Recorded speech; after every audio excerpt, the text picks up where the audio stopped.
Hi everyone, Keith Argenberg Farms. We're now at the 1st of September. We're transitioning into our fall production and finishing up all of our summer stuff.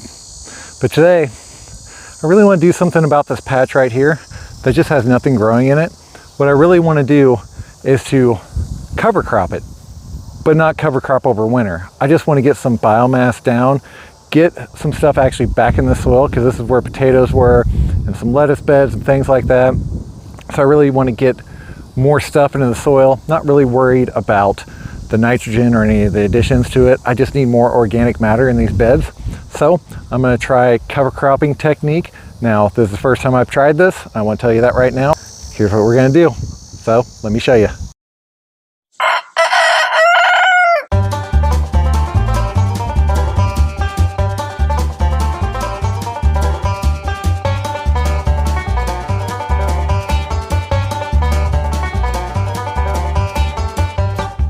Now, I went through this half of the field block, did a standard bed prep on it, used Granddad's old tractor, a little tiller, went down about that far. I'm basically just trying to level everything back out. After the potatoes were in here, you middle bust through, it really makes a mess of things. But more or less, I just want it more evened out and a nice seeding bed to seed into. Now, what I'm considering doing is broadcasting cowpeas out here. We have a big giant cone spreader. Would not be very good for this because I might be able to make one pass, and how well can I control it? I don't know.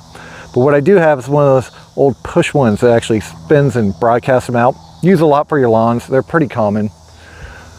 But the trick is I now have to calibrate it to determine how much I need to get out here, because I want pretty even and I want to take it to the highest amount I possibly can. Cowpea cover crops are usually 70 to 90 pounds broadcast per acre. This is not an acre, it's much smaller. So I've got to kind of figure out some math and calibrate my spreader. So we're going to go inside and I'll show you my technique for that, and then get back out here and start spreading this thing. So now we get into some real quick math on this. 90 pounds per acre, I went on an online converter, and that gives us 0.0021 pounds per square foot. So we have roughly a 90 by 20 foot wide bed, which would be that whole field block, which gives us 1,800 square feet. And then square foot. So now we need to multiply those together. Square footage cancel, leaving us with just pounds. And we are looking at 3.6 pounds of cowpeas for that area. The next step in the process, here's our spreader. It's a typical yard spreader. Push the lever up here, opens the trap door. It's got a distributor down here that spins and spreads it out like a cone spreader.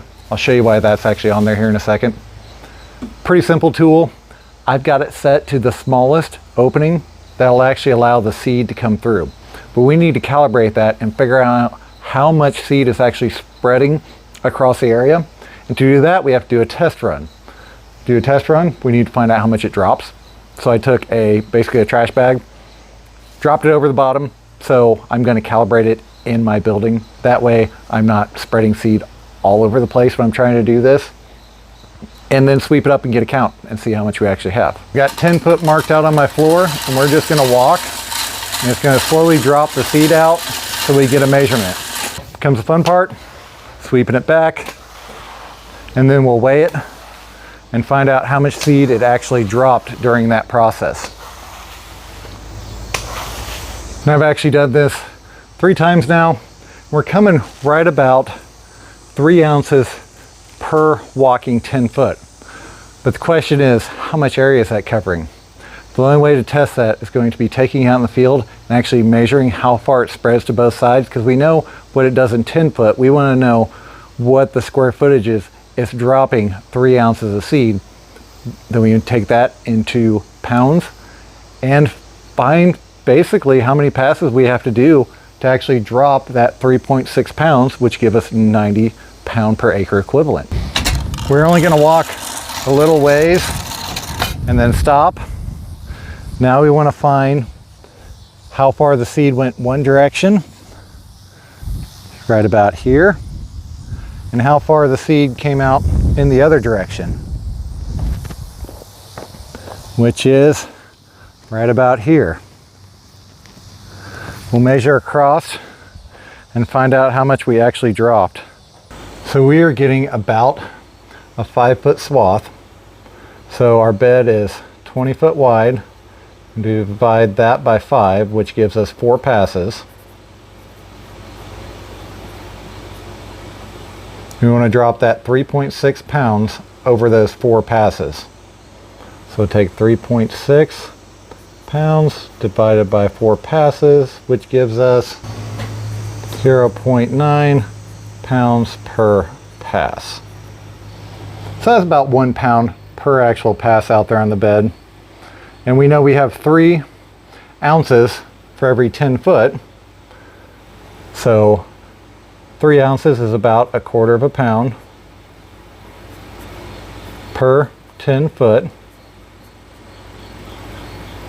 Our bed's 90 foot long. So you multiply that by 90 foot.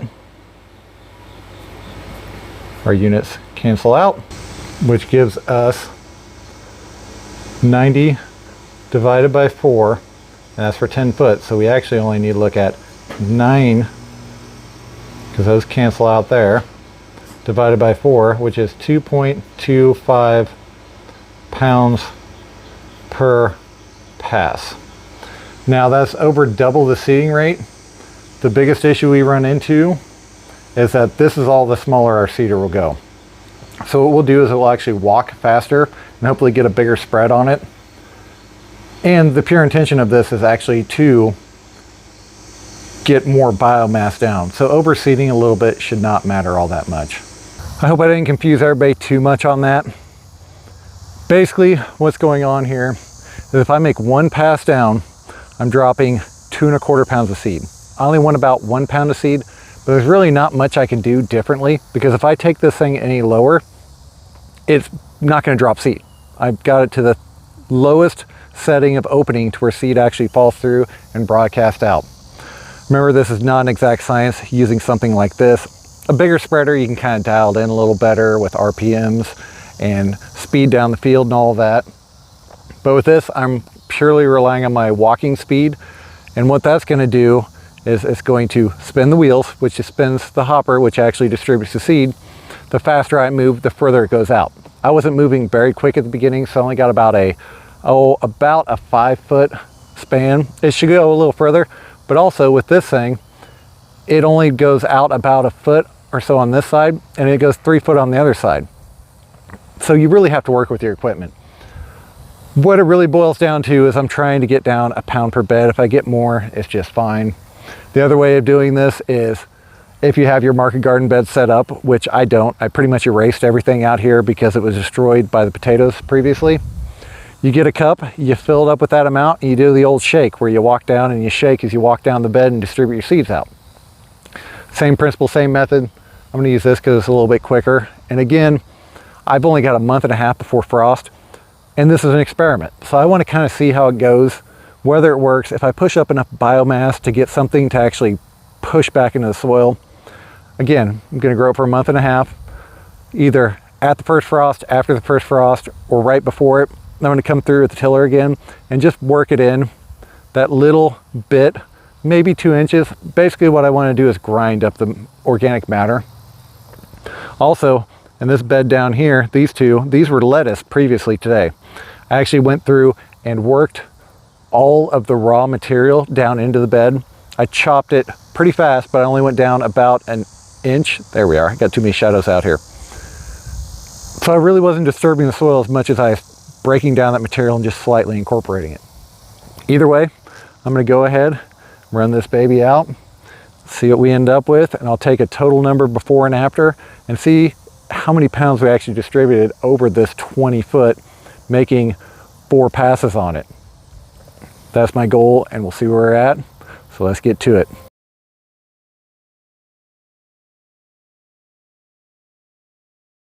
That first run, I did 4 passes, dropped about 2.8 pounds, which is not the roughly 3.5 to 4 pounds we actually needed. So I went through and did another 3 runs, and after that we dropped right about 4.5 pounds, which is a little bit more than we wanted. But as you can see, calibrating it on a smooth surface and then coming out here in the field give you completely different results. I noticed some of this where it was looser around the edge, the wheel wasn't spinning, it was like sliding and spinning. So I don't think we got as good a coverage in this drier section over here. That's why when I went back down, I did the side, across the middle, and then made sure to come back down this edge over here next to the previous crop because I kind of stayed away from it. So that's pretty much it on this one. I'm gonna go out here real quick. We're gonna rake this in. I don't wanna leave it on the surface because the bird will come and pick it out. And for this, I'm just going old school. My tine rake. And we're just gonna pull and drag it. If we get any buildup, kind of scoop it forward. We'll go through and do the whole beds up and down. We're just trying to bury the top of the seed slightly under the soil. I can see it's going to be more difficult in that area where I left the greens in, but it seems to be burying pretty well.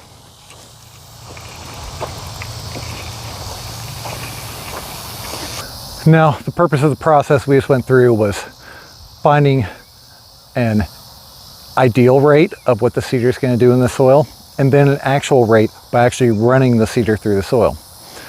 The most important part of this is I took a beginning weight, an end weight. I have a number of passes as well, and the setting on the seeder. So I know for next time if this actually works or not and how to proceed. I might have to go less, I might have to go more. I don't know, we'll find out. Like I said, I've only got a month and a half to grow this anyways. So it's not gonna be like the end of the world if it doesn't succeed. I wasted 5 pounds of seed, which is literally nothing in cover crop seed. And on top of that, this whole thing might bloom into weeds, and there's so many, I have no choice but to turn it under immediately because I want to get organic matter in the soil, but I don't want any more weed seeds in these areas. I've been very particular about this year of getting certain weeds, carpet weed, and purslane especially, both super invasive, out of my soil, along with the grass as well. So let me know what you think. If you've got a technique for cover cropping your market beds, go ahead and put it in the comments below. Always try to respond to those. I love learning more. I love teaching as well. So as always, hope y'all liked Saturday. If you did, don't forget to like and subscribe. Thank y'all. Have a good day.